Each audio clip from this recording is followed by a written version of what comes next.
This club was basically constructed in a patriotic spirit by Maharaja Hari Singh ji because Indians were not being allowed in other clubs. And फिर 1933 में एक club बना था.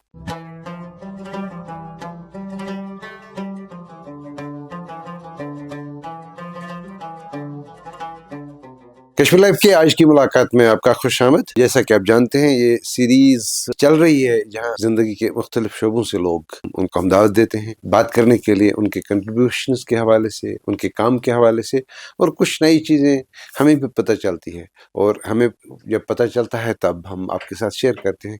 तो आज हमने दावत दी है नासिर हमीद खान साहब को। ये अमर सिंह क्लब के सेक्रेटरी हैं पिछले कई बरस से। नासिर साहब आपका खुशामदीद। बहुत बहुत शुक्रिया। नाज़रीन, हर सोसाइटी में ऐसी जगहें होती हैं, ऐसे इंस्टीट्यूशंस होती हैं फॉर्मल और इनफॉर्मल, जहां लोग अपने अपने क्लास के हिसाब से, अपनी अपनी सोच के हिसाब से मिलते हैं, एक्सचेंज ऑफ आइडियाज, कुछ टाइम गुजारते हैं, कुछ पुराने दिनों को याद करते हैं, कुछ नए दिनों की उम्मीद लेकर जाते हैं। तो एक सिलसिला है क्लब्स का, हर जगह आप क्लब देखेंगे।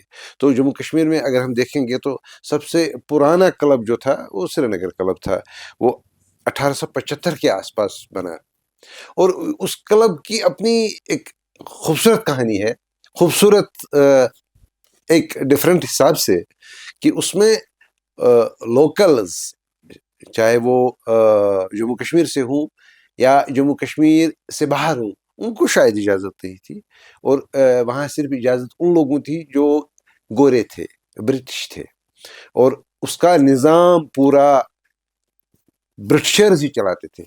उसके बाद 1913 के आसपास महाराजा ने एक क्लब बनाया जो अमर सिंह क्लब के नाम से जाना जाता है। तो खान साहब उसी क्लब के सेक्रेटरी हैं। तो खान साहब जरा हमें बता दें कि ये किस सूरत हाल में इस क्लब का वजूद हुआ।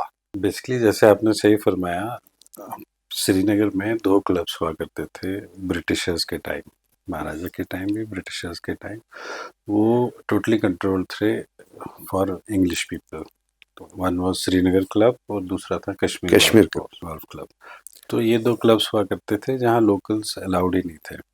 तो अभी हमने लास्ट ईयर कुछ पेपर्स हमें मिले एटिक में अपने क्लब के, जहाँ जो एक ब्लाइंड स्पॉट था हिस्ट्री का, उस पर काफ़ी रोशनी पड़ी। तो हमें ये पता चला कि ये originally civil and military club एक हुआ करता था यहाँ हजूरी बाग के पास कहीं, जो लोकल आर्मी वगैरह जो सिविलियंस थे उनके लिए हुआ करता था। तो फिर 1933 में इसको कन्वर्ट किया गया अमर सिंह क्लब में, मतलब ये कंस्ट्रक्ट किया गया, क्योंकि उस टाइम महाराजा हरि सिंह का ये है, जैसे हमें डॉक्टर करण सिंह साहब एक बार आए थे हमारे फंक्शन में, तो उन्होंने हमें बताया था, this club was basically constructed in A patriotic spirit by Maharaja Hari Singh ji because Indians were not being allowed in other clubs. तो फिर 1933 में एक क्लब बना था। आपको ये जान के हैरानी भी होगी कि उस टाइम इसका कोई टोटल एरिया जो इसके अंडर था दैट वाज अराउंड 180 कनाल्स। 180 कनाल। 180 कनाल। आज भी अगर आप रेवेन्यू रिकॉर्ड्स देखेंगे तो खाता अमर सिंह क्लब जो है दैट इज अराउंड 180 कनाल्स। तो उसमें से फिर कार आउट किया गया सब्सिक्वेंटली, आई थिंक 70s या 80s में, क्रिकेट स्टेडियम, और एक साइड से वो इंजीनियरिंग इंस्टीट्यूट जो है। तो अब हमारे पास तकरीबन 70 कनाल्स के आसपास है प्रेजेंटली अंडर आवर पोजीशन, तो जिसको हम कोशिश कर रहे हैं डेवलप करने की। तो ये बेसिकली था इसका ओरिजिन। तो लेकिन एक बात मैं यहाँ आपको इंटरप्ट इसलिए कर रहा हूँ, हम एक अलग सोसाइटी से हैं जो यूरोपियन नहीं है, जो कॉस्मोपॉलिटन इन मैनी वेज नहीं है। ये दूसरी अलग बात है कि हम तो 200 साल पहले पेरिस की स्ट्रीट्स के फैशन का फैसला करते थे, लेकिन मैं वो बात नहीं बता रहा हूँ। मेरे कहने का मतलब ये है कि जब हम क्लब की बात करते हैं तो बॉलीवुड की वजह से लोग पहले डिस्को क्लब देखते हैं, नाचने का क्लब देखते हैं। तो क्या फर्क है इस क्लब में और उस क्लब में?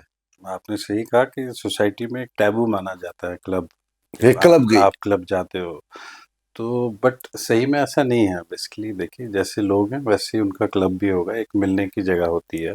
हाँ, यहाँ कई एक्टिविटीज़ होती हैं, but it depends on the individual. हमारे यहाँ डिबेट्स होते हैं, फैमिली गेट टुगेदर्स होते हैं, इंटरेस्टिंग फैमिली फंक्शंस होते हैं, फैमिलीज आती हैं, स्पोर्ट्स एक्टिविटीज़ इतनी है हमारे पास। हमारा फर्स्ट ये था, लॉन टेनिस कोर्ट जो था वो हमारे क्लब में था। स्क्वॉश कोर्ट हमारा जो था दैट वाज एस्टेब्लिश्ड इन 1939। और आई थिंक जब तक ये गिंदुन गवर्नमेंट ने बनाया यहाँ क्लब, तब तक I think this was only squash court in Kashmir. तो एक्टिविटीज़ तो बहुत सी होती हैं, और हम जानते हैं कि जो मेंबर्स आते हैं वो कितना एंजॉय करते हैं। अभी भी हम मेरे पास आते हैं कई लोग कि हम 80s में हम यहाँ खेलते थे, 70s में हम यहाँ खेलते थे, क्रिकेट हुआ करता था, सारा कुछ था। वो रिकॉर्ड्स भी हमारे को मिले हैं, वो क्रिकेट के डिटेल कमेंट्रीज वगैरह 30s 40s के भी। तो एक्टिविटीज़ तो हर किस्म की होती हैं, अब इंडिविजुअल पे डिपेंड करता है। बट आई थिंक एक ही रॉन्ग नोशन है मे बी, वो बॉलीवुड की वजह से है या किस वजह से, कि क्लब्स को मॉरली करेक्ट नहीं माना जाता। हालांकि नाइट क्लब। सोसाइटी, हाँ, नाइट क्लब और सोशल क्लब्स में बहुत फ़र्क होता है, बट यहाँ वो डिस्टिंक्शन बहुत कम लोग कर पाते हैं, वो मिक्स कर लेते हैं दोनों इनको। हमारे कितने कितने मेंबर हैं इसके, और ये कैसे चलता है? आप ही तो हमको दावत कभी कभी देते हैं। जब पिछले टाइम डॉक्टर करण सिंह तशरीफ लाए थे तो हम गए थे, तो उसके बाद भी कुछ इवेंट्स आपने किए। तो ये क्लब तो फर्स्ट स्टार लग रहा है, कुन फैकुन वाला मसला है नहीं। आपके कितने मेंबर हैं और सोर्सेज ऑफ इनकम क्या होते हमारे हैं? तो अभी तकरीबन 1100 के आसपास मेंबर्स। 1100? जी जी जी। ओरिजिनली क्या हुआ करता था, जो ओरिजिनल महाराजा के टाइम क्लब बना था, दिस वाज स्पेसिफिकली फॉर इलाकादार्स, जागीरदार्स एंड जो हाई सिविल सर्वेंट्स हुआ करते थे। और इस क्लब में मेंबरशिप के लिए महाराजा साहब ही फाइनल परमिशन देते थे, he used to sign that form. और फिर हम देखते हैं कि बाय एंड बाय जब अब डेमोक्रेटिक गवर्नमेंट आई, चीफ मिनिस्टर साहब जो होते हैं हमारे, he is the president of the club. तो हम सुनते हैं कि शेख साहब खुद होते थे वहाँ, इंटरव्यू करते थे प्रोस्पेक्टिव मेंबर्स का। और बड़ी इंटरेस्टिंग कहानियाँ भी हैं उस बारे में, क्योंकि एज चीफ मिनिस्टर शेख साहब कितने बिजी थे, या मुफ्ती साहब was very interested in clubs. तो ऐसे ही इसका ये प्रोसीजर होता है एडमिशन्स का। बाकी जो आप कह रहे हैं कि मैनेज कैसे होता है, मैनेज में हम करते हैं कि मेन तो हमारा सब्सक्रिप्शंस होता है, मंथली सब्सक्रिप्शंस होती है, हर मेंबर से लेते हैं हम। जैसे up to the age of 65 we charge 700 rupees, 708 rupees. तो above 65 we charge 50% of that. Plus फिर हमारी जो एक्टिविटीज़ होती हैं क्लब की, बैंक्वेटिंग होती है, फंक्शंस होते हैं, उससे आमदनी आती रहती है। और जो फैसिलिटीज़ हैं क्लब की, स्पोर्ट्स की, रूम्स की, बाकी चीज़ों की, तो वहाँ से वायबिलिटी बन जाती है हमारी। उसमें रहने की भी गुंजाइश है कि मतलब अगर कोई चाहे कमरे में वहाँ जी रहना? जी, ये अच्छा। बेसिकली मेंबर्स के लिए, और जो एफिलिएटेड हमारे क्लब्स होते हैं, क्योंकि हमारे ऑल ओवर इंडिया इस वक्त तकरीबन 55-60 क्लब से एफिलिएशन हैं। उसमें मोस्टली बड़े प्रेस्टिजियस क्लब्स हैं, जैसे प्रेसिडेंसी क्लब है बॉम्बे का, बेंगलोर के क्लब्स हैं, जयपुर क्लब है, बाकी क्लब्स हैं, दिल्ली में 4-5 क्लब्स हैं। तो वहाँ के मेंबर्स जब यहाँ आते हैं तो उनके लिए होती है ये फैसिलिटी। और जब हमारे मेंबर बाहर जाते हैं, उनको भी वहाँ कंसेशनल रेट पे रूम्स वगैरह फैसिलिटीज़ मिलती हैं। वो भी एक आमदनी का जरिया है। जी, वो भी एक आमदनी का। Is it a gendered kind, मतलब is it a male club और अ फीमेल क्लब, और इसमें वो ऐसा कुछ नहीं है? नहीं, मेल ऐसे तो नहीं है, हमारे फीमेल्स के फंक्शंस भी काफ़ी होते रहते हैं। लेडीज़ के अलग प्रोग्राम्स होते हैं, उनके इवेंट्स अलग होते हैं, तो वो भी हम प्रमोट करते हैं। अभी I have been the secretary since this is my 4th year now, तो we have been trying to promote these activities. जैसे स्पोर्ट्स में भी काफ़ी लेडीज़ आती हैं, बाकी जगह भी आती हैं। बट तो मेंबरशिप नहीं है? बट हाँ हाँ, मेंबर्स हैं। अच्छा, मेंबर्स भी है। हाँ हाँ, मेंबर। कुछ टाइम से थोड़ा एक्टिविटी बड़ी हुई है, वजह क्या है? और क्या कौन सी एक्टिविटियां हो रही है? एक्टिविटीज़ बेसिकली सोशल साइड पे हम चाहते हैं कि फैमिलीज़ का, देखिए पहले हमने जो किया, एक हमारी मैनेजिंग कमेटी ने किया कि एक प्ले एरिया बनाया, which is I think one of the best in Kashmir right now. बच्चों के जो स्विंग्स हैं, ताकि फिजिकल एक्टिविटीज़ प्रमोट हो। और हमने देखा था कि जब फैमिलीज आती हैं तो पेरेंट्स जो हैं वो यूजुअली एक्टिविटीज़ में बिज़ी होते हैं, खाने पीने में हो जाते हैं बिज़ी, तो बच्चे बोर होते थे। तो उनके लिए हमने ये सोचा कि इनके लिए एक एक्टिविटी एरिया वैसा हो जहाँ ये कम से कम स्मार्टफोन्स, डिजिटल डिवाइसेस से दूर रहें और फिजिकल एक्टिविटीज़ में पार्टिसिपेट करें, टीम स्पोर्ट्स में, which is very important for their personality development. तो उसमें हमने देखा कि काफ़ी सक्सेसफुल वो रहा। मतलब वो इतना सक्सेसफुल है कि फिर बच्चों को हम एक यूजुअल ये बन गया वहाँ कि उनको बड़ी मुश्किल से पेरेंट्स मना के वापस ले जाते हैं। तो इतने इंटरेस्टेड होते हैं बच्चे, क्योंकि आज बच्चों के लिए फिजिकल एक्टिविटीज़ के बहुत कम है। एक तो आई थिंक सिक्योरिटी का इशू है, बच्चों को बाहर जाने नहीं देते पेरेंट्स। जैसे हमारे टाइम प्लेग्राउंड्स हुआ करते थे, एक्टिविटीज़ हुआ करती थी, अब सर्टेन एज तक आई थिंक ओवर प्रोटेक्टिव भी हो गए हैं, and with good reason I think. तो उसमें हमने देखा कि एक सेफ एनवायरनमेंट उनको जब मिले तो काफ़ी एक्टिविटीज़ में वो पार्टिसिपेट करते हैं। तो इसके अलावा भी आप अब पैनलिस्ट्स को बुलाते हैं, सोशल एक्टिविटीज हो रही हैं फॉर अ लार्जर गुड? जी, हम तो करते रहते हैं वो। मतलब जैसे हमने सीनियर सिटीजन्स के लिए प्रोग्राम किए कई, जहाँ उनके साथ डिस्कस किया, हेल्थ रिलेटेड इश्यूज़ पे प्रोग्राम्स करते रहते हैं। फिर जब कोई फंक्शन होता है किसी कम्युनिटी का भी हो, चाहे दिवाली हो, ये हो, गुरपुरब हो, कुछ हो, तो उसमें कोशिश करते हैं आपस में इंटरेक्शन हो कम्युनिटीज़ की, क्योंकि अब because of the digital era interpersonal interaction बहुत कम हो गई है, फेस टू फेस इंटरेक्शन। और अब कई चीज़ों में हम पीछे जा रहे हैं, रिश्तों में। अब फैमिलीज़ में ये हाल है, तो कम्युनिटी का तो आपको पता अंदाज़ा ही कर सकते हैं आप। तो उस चीज़ को थोड़ा सा काउंटर करने के लिए कोशिश करते हैं हम।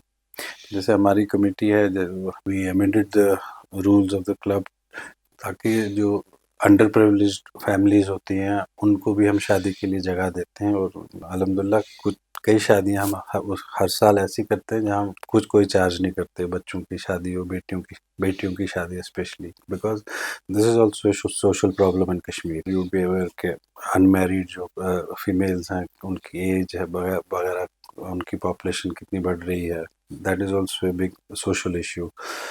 So the other social issue which came to our attention was the use of digital technology. एक तो यूज़ होता है, एक ओवर कंजप्शन होती है, एक प्रॉब्लमेटिक यूज़ होता है। तो उस पे हमें लगा कि एक लार्जर इंटरवेंशन की ज़रूरत है। उसी सिलसिले में हमने लास्ट वीक भी एक प्रोग्राम किया था विच वाज वेल रिसीव्ड। तो कल भी एक प्रोग्राम उस पे रखा है जिसमें डॉक्टर सुशील राजदान साहब has very graciously accepted to chair that meeting. तो एक कन्वर्सेशन है सोसाइटी की, उसका हमने नाम ही इवेंट का रखा है, प्रोग्राम का नाम है कॉमन इंटरेस्ट कन्वर्सेशंस, ताकि एक इनफॉर्मल लेवल पे कन्वर्सेशंस हो, इश्यूज़ को अंडरस्टैंड करने की कोशिश की जाए, अवेयरनेस की जाए। फिर उससे आगे जाके नेक्स्ट स्टेप होगा कि उनमें इंटरवेंशंस क्या हो सकती हैं, फैमिली लेवल पे, कम्युनिटी लेवल पे, स्टेट लेवल पे गवर्नमेंट ने क्या इंटरवेंशन करना है, ताकि वो हम डिफाइन कर सकें स्पेसिफिकली।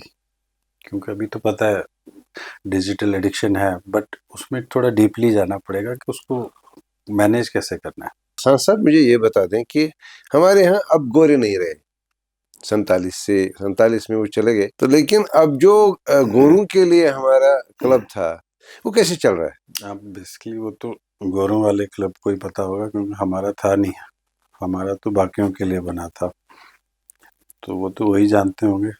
खुदा न खास्ता किसी का क्रिटिक कर रहे हैं। How are the systems working in other clubs of Srinagar outside Amar Singh club? जैसे one of the most prestigious clubs in the 80s was Srinagar club. तो बट बाय एंड बाय जो चेंजेस आई उसके आगे पीछे जो ब्रिज बना, जो वो बना, क्योंकि हम भी जब छोटे थे हम देखा करते थे, वहाँ से गाड़ी में गुजरते थे तो डेक पे वहाँ बड़े जो एमिनेंट लोग थे उस टाइम के वो हुआ करते थे, डॉक्टर अली जान जैसे लोग, बाकी लोग सारे, मतलब काफ़ी जो हुज हु ऑफ सोसाइटी आप कहते हैं वो हुआ करते थे। बट बाय एंड बाय एक तो उसको ब्रिज से सारा अप्रोच रोड ही हो गया, और फिर जो बंड पे ये रेनोवेशंस हुई उससे उसका डेक भी आई थिंक हो गया और फ्लड में डैमेज हो गया। बट वो भी कर रहे हैं काम, वो भी हाँ अभी फंक्शनल है। तो अब उस हद तक तो नहीं है लेकिन फंक्शनल तो है club. So what about this? We have Kashmir Golf Club as well.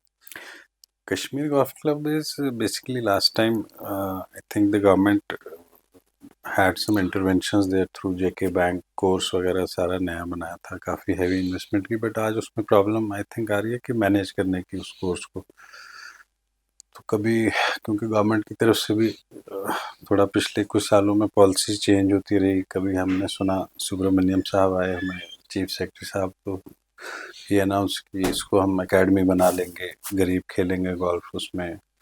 तो फिर वो भी आई थिंक उस हद तक कामयाब नहीं हुई। अब आई थिंक फिर कुछ कंसिडर कर रहे हैं शायद, क्योंकि उसमें मैनेजमेंट के लिए काफ़ी फंड्स की रिक्वायरमेंट है, इवन कोर्स को मैनेज करने के लिए। जब आप 40 करोड़ या 30 करोड़ वटेवर पैसा उस पर लगा उस टाइम, जेके बैंक ने लगाया, इन्वेस्ट किया, तो उसमें फिर मेंटेनेंस के लिए भी वैसे ही खर्चे होते हैं।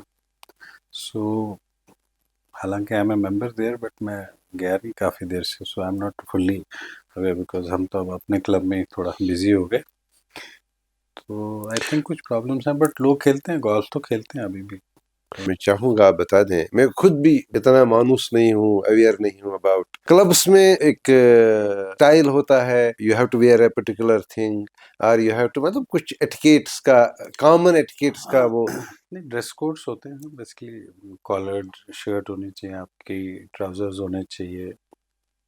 अब शूज़ में थोड़ा हम रिलैक्सेशन देते हैं, बिकॉज आज ट्रेंड चला है कि सारे वो फॉर हेल्थ कंसिडरेशंस ज़्यादा स्पोर्ट शूज़ ही पहनते हैं, उसमें थोड़ा सा हम रिलैक्सेशन देते हैं स्पेशली सीनियर्स को। तो बाकी ड्रेस कोड्स तो हर क्लब के अपने होते हैं। Do we have clubs outside Srinagar which operate the way you operate, or the way Srinagar club operates? Gulmarg में कोई, पहलगाम में कोई? नहीं, ऐसा नहीं है। वहाँ होते तो थे, गुलमर्ग में भी क्लब था, उधर पहलगाम में भी फेमस क्लब रहा है, काफ़ी एक्टिव क्लब था वो। आई थिंक उसमें फिर चेंजेस वगैरह की, अल्टीमेटली वो आउटसोर्सिंग का भी उसमें चल रहा था, कई सालों से वो चल रहा है उसमें। तो आई डोंट नो अब वो किस स्टेज पे है। तो पहलगाम भी अच्छा क्लब हुआ करता था, But that was state managed, government का अपना था। So that was the same case, I think, in Gulmarg as well. Gulmarg में भी गवर्नमेंट या हमारे यहाँ जो royal springs, that is also manage by the government. that is also manageable, जहाँ ऑटोनॉमी है काम करने की, जहाँ आप you can experiment with things. That is, I think, the only Amerson club right now. जी जी, नहीं government controls our club also, because आज जो हमारी मैनेजिंग कमेटी है होती है, उसमें एलजी साहब is the patron, and then the chief minister of Jammu and Kashmir is our president. तो ऐसे कमेटी की ये बनती है, कॉन्स्टिट्यूशन होती है, उसमें 8 मेंबर्स इलेक्टेड होते हैं, 4 or nominated by the president.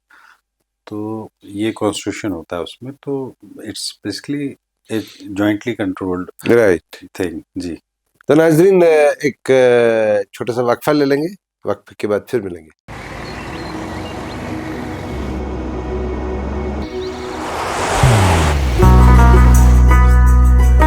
मोहब्बत वही जो दिल से हो, इबादत वही जो दिल से हो, दुआ वही जो दिल से निकल आए, बात वही जो दिल से कही जाए, दोस्त वही पक्का जो दिल से साथ निभाए, रिश्ता वही बेजोड़ जो दिल से जोड़ा जाए। दिल से ही तो होते हैं इरादे चट्टान से, दिल से ही तो बनते हैं घर खाली मकान से।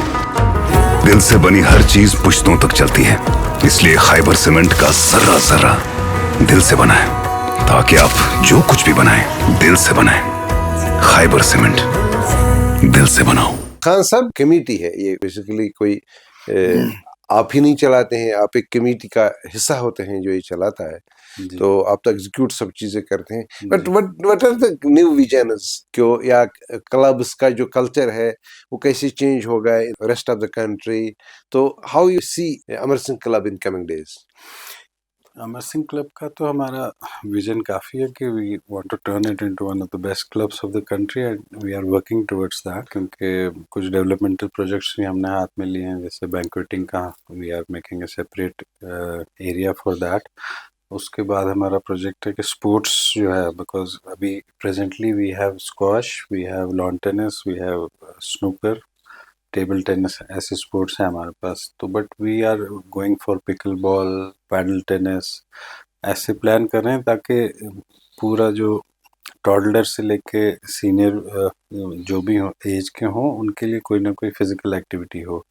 उसके बाद we are planning a all weather swimming pool with health club, spa वगैरह पूरा for our member, because swimming is a very good exercise for, Yes.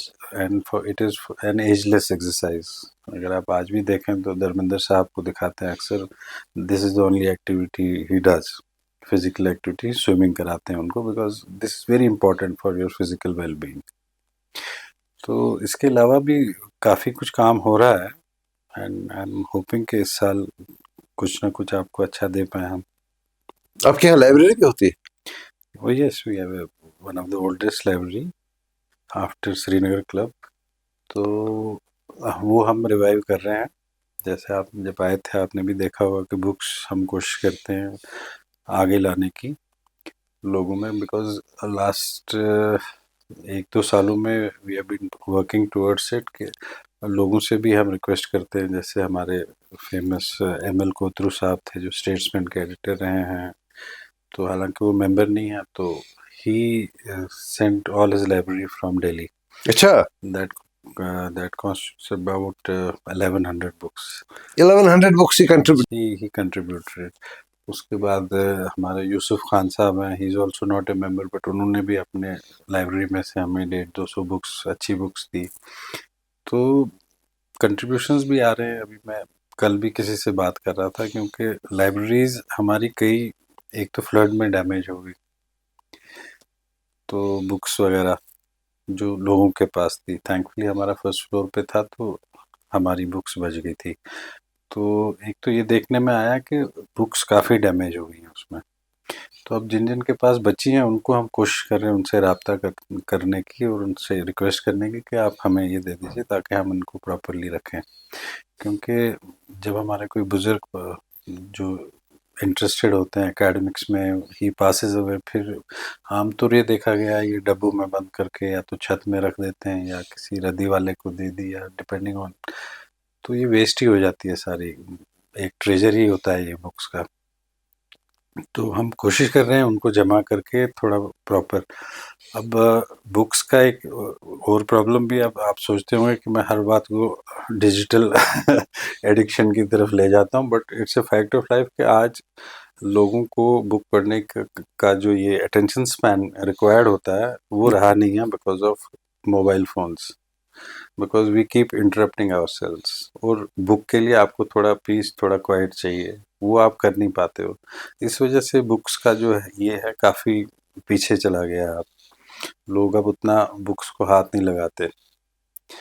तो अब नाउ आई एम होपिंग कि थोड़ा सा अगर हमारा ये डिजिटल एडिक्शन पे जो प्रोग्राम्स हम कर रहे हैं इससे लोग रियलाइज़ करें कि हम क्या चीज़ छोड़ के किस तरफ जा रहे हैं। एक वर्चुअल एक इल्यूजन है वो सारा, सोशल मीडिया वगैरह, and it's big business for some people, but जो उसके रिजल्ट्स हैं they are really devastating. It kills all creativity, purpose, meaning in life. आपके बच्चे, मतलब अभी आप देखें 2 साल के बच्चे तक स्क्रीन दिखाना ही नहीं होता है एज पर जो मेडिकल एडवाइस है, बट हम पहली चीज़ करते हैं, हम खुश हो जाते हैं कि ओहो बच्चे को बटन चलाने आए।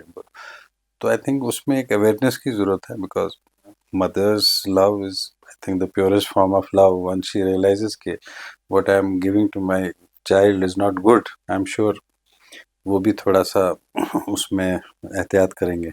अभी आई थिंक इग्नोरेंस बहुत है। जैसे स्मोकिंग के होती थी पहले के, पहले डॉक्टर्स आते थे, वो सिगरेट एड्स में आते थे, जहाज़ों में सिगरेट पीते थे, हर जगह पीते थे, बट वंस पीपल रियलाइज्ड कि this is something which is harmful not only you, but जो मैं बैठा हूँ मेरा भी पैसा स्मोकिंग से डैमेज हो रहा है, तो तब जाके थोड़ा सोसाइटी में रियलाइजेशन हुई।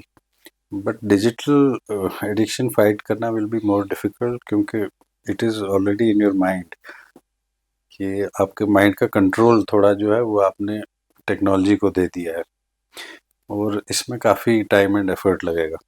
But the first step is to create awareness, because people are oblivious to this addiction, के मैं भी एडिक्ट हूँ, कोई मानने को तैयार नहीं है।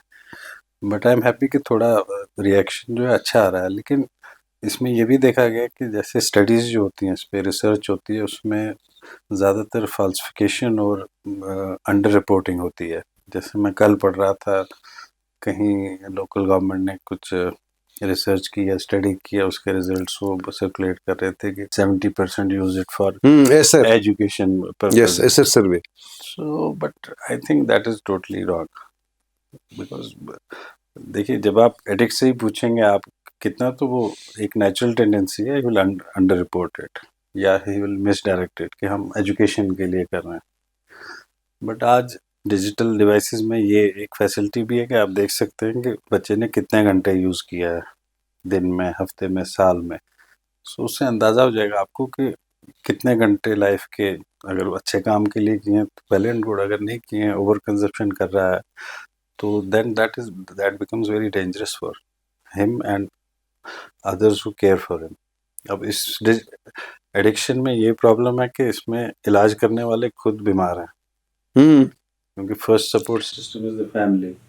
तो फैमिली में जब पेरेंट्स ही फ़ोन छोड़ने को तैयार नहीं है तो बच्चे को कौन संभालेगा? नॉर्मल रिएक्शन ये होता है बच्चे का कि आप तो खुद यूज़ कर रहे हो। सिंपल। मैंने यही देखा कि सब मुझसे यही कहते हैं कि हमने बोला था बट वो कह रहा है आप भी कर रहे हो। तो उसके बाद में कम्युनिटी का आता है, तो उसमें भी सेम यही प्रॉब्लम दिख रही है मुझे। तो इसीलिए जब तक पूरी एक अवेयरनेस नहीं आएगी लोगों में, अब आई एम होपिंग कि अब मार्च में रमज़ान का मुक़द्दस महीना आ रहा है, तो ये जो फास्टिंग है इसमें हम डिजिटल फास्टिंग भी ऐड करें, which is the need of the hour. Message तो हमें एब्सटिनेंस और सेल्फ रेस्ट्रेंट और कंट्रोलिंग ऑफ आवर डिज़ायर्स 1400 साल पहले मिला था, बट आई थिंक इसमें ये मैसेज भी है कि अपने जो ये ऐसी चीज़ें हैं जो आपके माइंड को डाइवर्ट करें फ्रॉम एक्चुअल लाइफ, उसको भी कंट्रोल करने की ज़रूरत है। तो आई एम होपिंग मार्च के महीने तक हम पूरा ये ग्राउंड वर्क ले करके मार्च से कुछ एक अच्छी मूवमेंट चलाएं ताकि प्रैक्टिकली आइडिया हो। तो नाज़रीन, आपने देखा कि हम खान साहब को इंटरव्यू करने के लिए लाए थे, लेकिन ये इवेंचुअली एक क्लास बन गया, हाउ क्लब्स वर्क। तो मुझे लगता है कि इसके कंक्लूजन में मैं सिर्फ एक सवाल इनसे पूछूंगा कि अगर कोई आपके क्लब का मेंबर बनना चाहे तो उसको करना क्या चाहिए? Most welcome. उसमें प्रोसीजर होता है, एक फॉर्म फिलअप करना होता है which has to be signed by 8 members with standing of more than 10 years. तो वो 8 मेंबर जब रिकमेंड करते हैं उसके बाद वो नोटिफाई करते हैं हम अमंग्स ऑल मेंबर्स। तो अगर कोई ऑब्जेक्शन ना आए देन द कमिटी सीज के इंटरव्यू करना है, कैसे करना है, और फिर उसमें कैटेगरीज हैं, जैसे गवर्नमेंट ऑफिशियल है, सर्विंग है, रिटायर्ड है, टेक्नोक्रेट है, बिजनेसमैन है, उनके अलग अलग ये है फी स्ट्रक्चर। तो उस हिसाब से वो फी भरना होता है। कितना होता है फी, कितना होता है वैसे? फी का सर रिटायर्ड ऑफिशियल्स के लिए, गेस्टेड ऑफिसर्स के लिए, बिकॉज हमारे क्लब में वो बाहर है कि only gazetted officers can become members. तो जो रिटायर्ड होते हैं गेस्टेड ऑफिसर्स, उनके लिए presently it is 1 lakh plus GST, that is 1,18,000। For serving government employees it's 2,36,000। Technocrats, doctors, lawyers, journalist is 3,54,000। अच्छा, और फिर बिजनेस कैटेगरी दैट इज़ 4,72,000। ठीक है, अच्छी खासी आमदनी आती रहेगी। But are you adding members every year? Yes yes yes, we in fact कई सालों से बड़ा रिस्ट्रिक्शन थी, but since the new managing committee has taken over we have opened it up, because हमें ये लगा कि as compared to other clubs बहुत कम हमारी मेंबरशिप रोल है। अगर आप जम्मू के क्लब्स ही देखें, आई थिंक वहाँ 2,500, 3,000, 4,000 से कम है नहीं, और जगह उनके पास हमसे बहुत कम है, फैसिलिटीज़ कम है एरिया के हिसाब से। तो मुझे लगा कि क्योंकि वायबिलिटी के लिए you need footfall of members, तो उसमें प्रॉपर स्क्रीनिंग करके प्रोसीजर के बाद we are taking members. Khan Sahab, you could spare so much of time for us, and the conversation actually became a classroom, in which जहाँ आपने बता दिया कि एक क्लब का कल्चर क्या है। ये क्लब नाइट क्लब नहीं है, ये डिफरेंट क्लब है। और आपकी एक्टिविटी क्या रहती है, और एक सिंपल सा क्रैश कोर्स रहा। तो we are so thankful to you that you could spare so much of time, and in coming days hopefully हम कोई और बहाना ढूंढ लेंगे आपको फिर स्टूडियो ले आने के लिए। तब तक के लिए आपका बहुत बहुत शुक्रिया खान साहब। Thank you very much.